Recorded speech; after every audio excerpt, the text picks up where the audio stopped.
What should you be doing right now? The systems are falling. They truly believe women are less. They truly believe LGBTQ plus community members are not worthy. I'm literally giving it away in my masterclasses. I show you how to do it. And I got my ring back. 20 years later, where are you at? What should you be doing right now? Looking at images of 6-year-old little girls with zip ties after their mother has been arrested, teenagers being brought in court and being asked if they understand the proceedings, which of course they cannot, and the fear and the discouragement that we see, the economic uncertainty, and the clear divisiveness.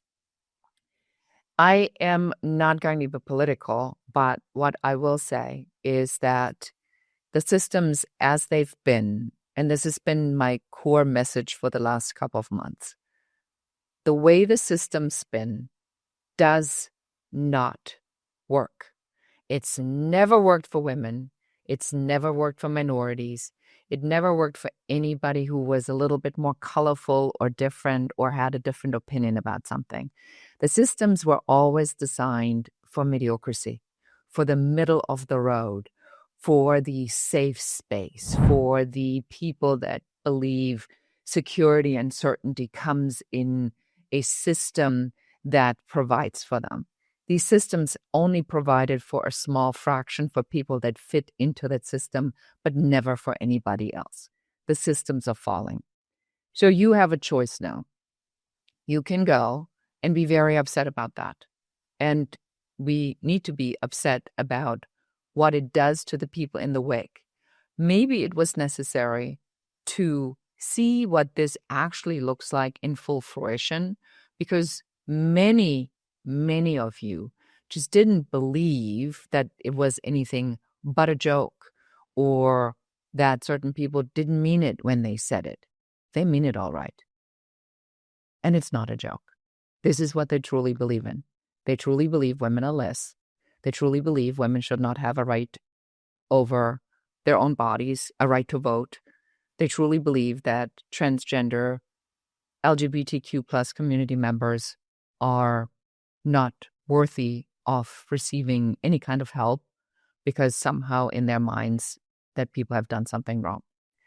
That's their opinion, and they can stand for whatever they want. I don't. I never have, and I will never do anything that will jeopardize my friends, my colorful characters, my long career in the creative arts and the amazing people that we brought together.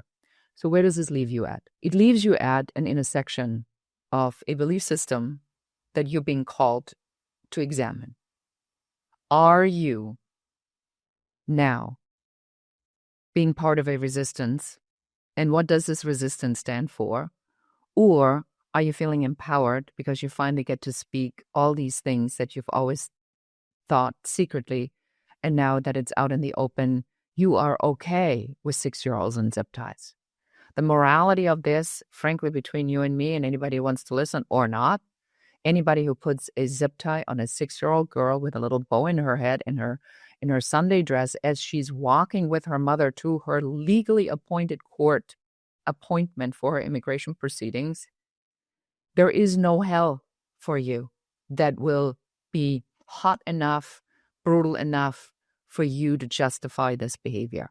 But that is on this person. But I think about this from the perspective as a growth architect. Now, having lost everything in my own fire, I look at this from the perspective of what can we do? What can you do? What is it for us to do? And it really is to find the opposite. The law of polarity, which I quote a lot lately, says very simply, if it exists on one side, it must exist on the other side. When you go do your profit and loss, if it's on one side, it must be on the other. If you do accounting, if the money comes in on one side, it must go out on the other. So there always has to be another partner, a pair to it. Like there's day, there's night, there's heat, there's cold. We only recognize things because of the opposite of its existence. So if it is that bad, and it is that brutal, and that incomprehensible, and that inhumane, and that outrageous, what is the opposite of that? Now, in that opposite of that, what is your part? I tell you what my part is. And that message has come through loud and clear over and over and over again. That message is, I am here to take everything that I know, all these decades of business building and designing shortcuts, engineering these blueprints, is all yours now. I'm literally giving it away in my masterclasses. I show you how to do it. I have done wayside with my persuasion models. I firmly believe now in a resonant model. If you want something different than what you're seeing and what you've had and what you've invested in thus far, then you are probably at the right place. My goal is to give you what I know so you can do what I do. And more of you can do more because we now need to create this counterforce. People who break shit don't build shit. Creators build. People that I work with, colorful, non-conforming, interesting, straight, whatever you might be, I truthfully don't care. I see you, always have. And I see the beauty in your vision. I see the beauty in your mission. And my goal is to help you to clarify that so you can put it out in the world, so you can help these people that are running around so confused that some of them put zip ties on 6-year-olds. You have to make a decision right now where you are at this point in history. There's no question in my mind. And if you are a creator and the resistance is in full force, I see it everywhere. I see it when I go on these investment platforms. Ron Perlman, an actor, just launched something called Waterfall, where there is now going to be different ways of producing movies with crowd engagement. We've seen money being raised, crowdsourcing. We see all kinds of different things that are getting away from the existing systems. On my podcast, I have Freedom Chat, a fully encrypted chat. Freedom Chat might be an unfortunate term right now given the controversy, but the message of the Freedom Chat is it is about freedom in your chatting. So he'll just have to overcome that. But the message is clear. Nobody has a right to interfere with what you think or how you want to show up in the world. That is your right. That is your right as a person. That's your right under God. That's your right from the Bible to anything you believe in. We have a right. We're here for fully expressing ourselves. We don't need anybody to tell us what to do. In my world of complete loss and destruction, I have found something that was very strangely, feels like a flow state, right? So flow state is when intuition, strategy, like all these things kind of come together. So after my spiritual journeys, after the loss of the house, I'm angry. I'm very angry. This is what my 9th disaster was. September 11th not enough? Was my lawsuit not enough? Was not losing Fernando Bengochea in that tsunami, was that not enough? Was the earthquake not enough? Was an ugly divorce not enough? Was not being a single mom, was that not enough? And just in the moment where I think it's finally coming all together and I'm getting married, boom, I get hit over the head with the biggest frying pan ever. Lose everything all at once. All of it. Your identity, the way you feel, what you want, how you are, is all gone, all at once. But is it? Or is it the version 3.0? Was it the precursor to what we're seeing in the external world? My own invitation to create something, my version of how I now really need to show up in the world without the distraction. Maybe that's what this is all about. And that's what I really want to have you think about today. Where are you at? You need to make personal decisions. I don't care if you speak up loudly or not. I don't care if you demonstrate or not, or if you quietly go and you create in your studio, in your back room, on your computer. And I'm going to give you one example for a for a flow state. And it's so interesting because I had brunch on Friday at a friend, Matt Gala, who is a phenomenal coach who helps people that have lost themselves and really need to find joy in their lives again, to figure out how to get out of the career, and then get back to having actually a life. And when we were talking afterward, he said to me, what I want to hear from you is your personal stories of what's happening right now. And I'm going like, well, like, what do you mean? And then I told him a story, which I'm going to tell you now, so you know exactly what flow state is. When I sold my business in 2006, and the business that I sold was a technology business before technology businesses were even a thing. And this sale, when they came through, I sold the business to Bill Gates, was incomprehensible for me that I could even accomplish something like that I would, after all of this, have an exit. And somehow it all made sense that I would go through all of these things and end up with something so extraordinary. Were the 10 years of hardship worth waiting for that cruise ship to come in? And it wasn't even a cruise ship. It was really a private yacht, if you really want to know. And so it was. So I went to Bloomingdale's and I wanted to buy myself something that I call a milestone piece. Milestone pieces I've done with my daughter ever since she's born. And a milestone piece is that instead of money or instead of a party, there is a piece of jewelry that my daughter got for every milestone, being 16. When she was 16, I gave her my wedding band and the wedding ring. I had a beautiful 3-piece thing because at 16, I felt she was old enough to have that. I wasn't going to wear it again anyway. So I'm buying myself my own milestone piece because I have money in the bank and I wanted to buy myself a beautiful piece of jewelry. So I walk into Bloomingdale's and I find this gorgeous ring. And I've worn this ring for the last 20 years consistently. And I love this ring. It's my favorite ring. Well, when I was in Costa Rica on my spiritual journey, we got married. 3 days later, I lose everything in the fire. The ring burned. Every piece of jewelry I have burned. I mean, literally every single piece of jewelry burned. And my mother had just given me her entire jewelry. Pieces my dad bought in Morocco, in Saudi Arabia, in Greece. Anywhere in the world my father would go, he'd pick up a piece of jewelry. All of these pieces have gone, as have my father's things, letters, Mother's Day cards. Literally, I had nothing other than what I had in my suitcase. We couldn't save anything. We went here. So this ring is really meaningful to me. So I waited until my daughter was here with my granddaughter and we walked into Bloomingdale's. And I said to the woman, do you have any records? I know it's a long time ago. It's 20 years ago. And she says, no, sorry, we don't have that record anymore. And then she said to me, can you describe the ring?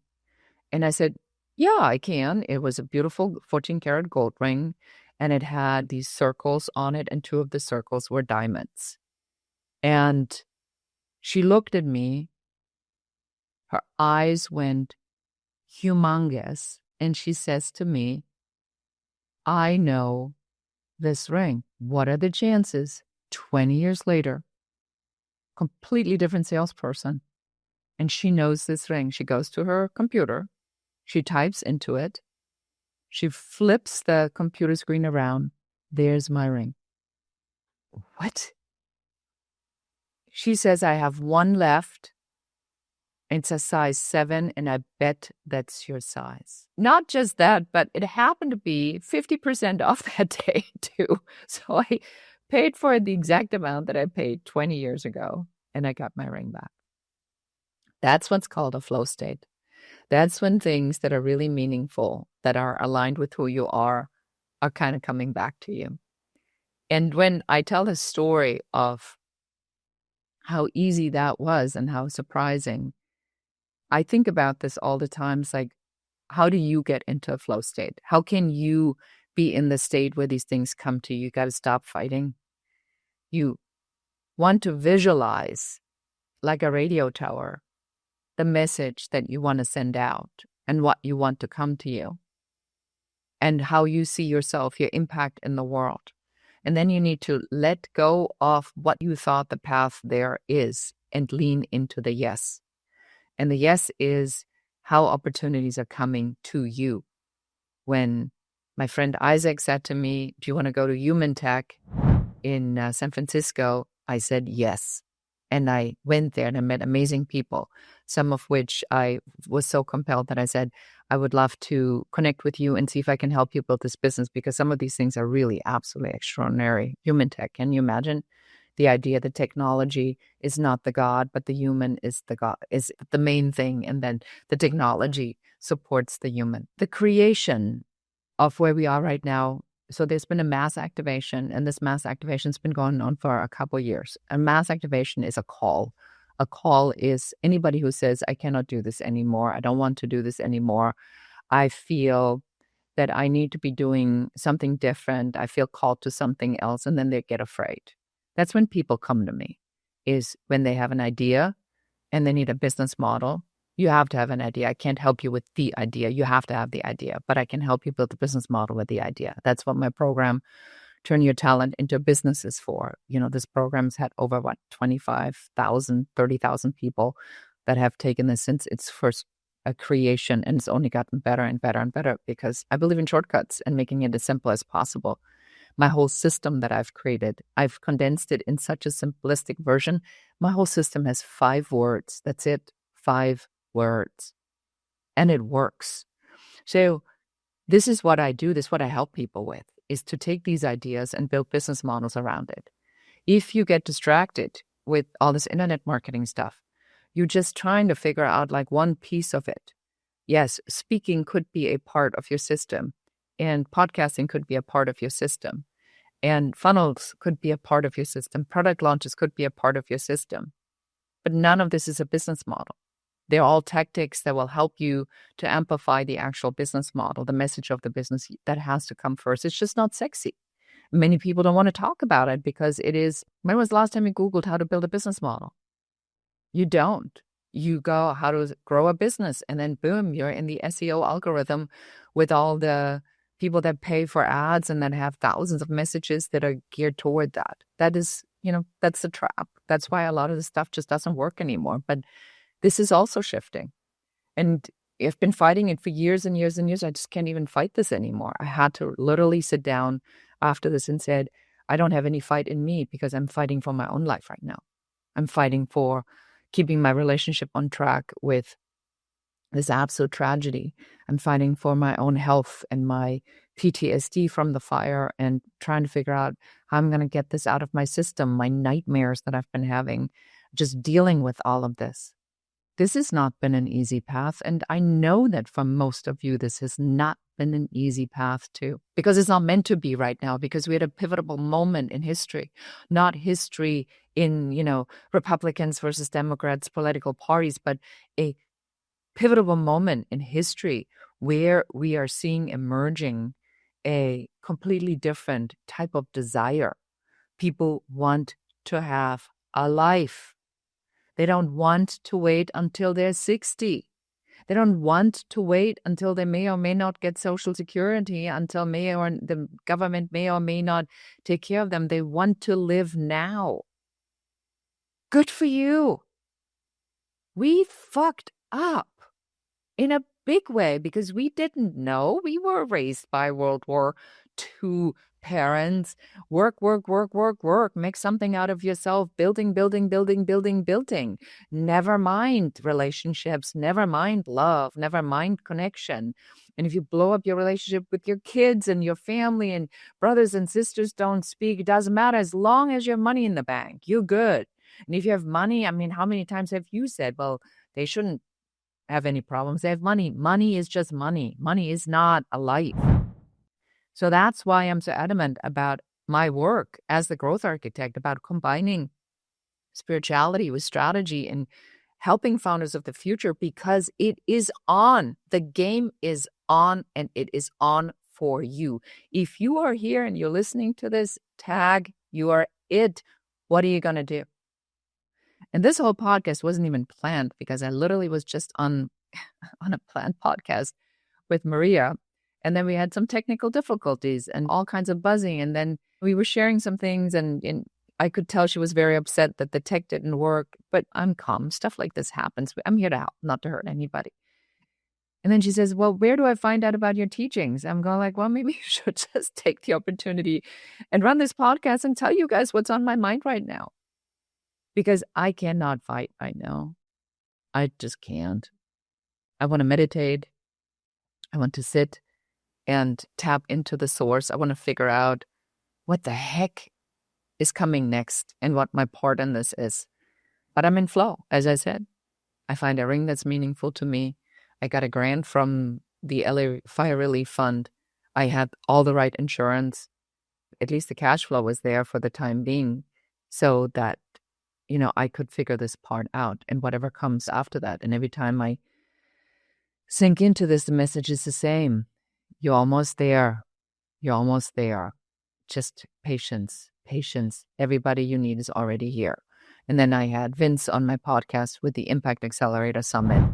And next thing I find out that there's a whole new level of investors, venture capital investors, that want to invest in founders of the future that are conscious. And then I listened to one of the calls and I was invited to be a facilitator and mentor, and I'm going to be speaking at the event. And I'm thinking to myself, pinch me. I can't believe I'm in this room. And when we're on this call and I listen to this conscious investor and he says he's looking for character. He's looking for somebody completely aligned and in resonance. And he has a 40-year-long meditation practice. This is what's happening. It's happening out there. You just can't see it yet because we are not a critical mass yet. But we will be with you. And then on the other side, we have founders of the future and this amazing woman who has figured out on how to replicate heart cells. And in her work that she's done over 13 years, she was able to create heart cells that have a heartbeat. Can you even imagine the magnitude of these inventions that then the creativity we are seeing if you take your eye off the people that are destroying the current systems and look forward into what is possible? That's the question. What is possible for you today?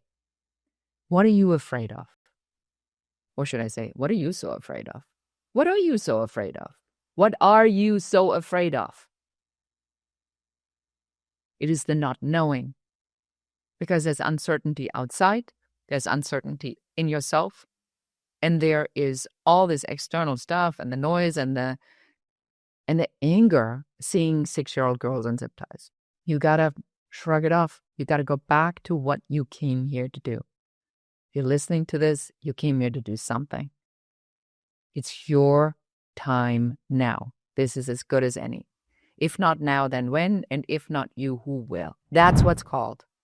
And because it is so extraordinarily challenging, and it is challenging because this spiritual force is pushing you out of your comfort zone at a level that you've never seen before, not in this lifetime. The last time I've experienced a similar type of thing was during Ronald Reagan, when a lot of this stuff happened, and then Rodney King happened, and from there on we saw a whole other thing. But the pendulum certainly has swung back that way, but much further out. Your job is only one job right now. Take care of yourself. Take care of your families. Give yourself the grace to not know. Give yourself the grace to lean into what's coming. Give yourself the grace to explore, to maybe make a couple mistakes and lean into the yes, because what's yours is already here. The law of polarity says it must already be here. You need to just find it. And that's what I'm doing. Honestly, that's all I focus on. That's what people ask me all the time. It's like, Beate, how do you survive in all of this? How did you get through all of this? How do you not freak out? Why are you in even a good mindset? I'm like, the only reason it is because I truly believe in the law of polarity. It must already exist, and I am determined to find it. And as you've seen, if you followed me, my message has significantly changed. Maybe it hasn't changed. Maybe it's just gotten deeper or clearer about what I feel my part is. And everything else will emerge out of that. And so I thank you for being along for the ride as I figure this out. You'll be the first one. You'll be the first one to know. But I do encourage you.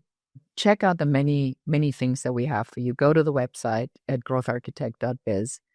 Take the quiz. Find out what your talent is worth in this time. We have another quiz called the Business Growth Blocker. Businesses don't grow for 1 out of 3 reasons. You take advantage of these. We have a revenue barrier roadmap that will show you exactly if you're not making any money, what these revenue barriers might be. Listen to the podcast. We have masterclasses. My masterclass right now is around a business reset on how to turn this into something. Just get on the list and be informed. If it's in resonance with you, participate. See if there's something in there that will help you to resolve or solve what you need to be solving right now. And that's the message for today. And what do you know? I wanted this to be like a 3-minute video, and it turned out into a whole podcast. I guess I had a lot more to say than what I thought I would. But I'm grateful for you. It needs someone like you to do the work that needs to be done right now. I truly, truly, truly believe that. And I can't tell you on how grateful I am. Share this podcast. Tell more people. Take these teachings. Subtract what's not yours. Add what's yours. Make it yours. The message is yours to take, and spread it however you want to. I'm here to help in any way I can. And with that, I say goodbye. Until next time. That's it for this episode of the Business Growth Architect Show, Founders of the Future. If you're done playing small and ready to build the future on your terms, subscribe, share, and help us reach more trailblazers like you. And if you're serious about creating, growing, and scaling a business that's aligned with who you are, schedule your uncovery session at uncoverysession.com. Lead with vision. Move with purpose. Create your future.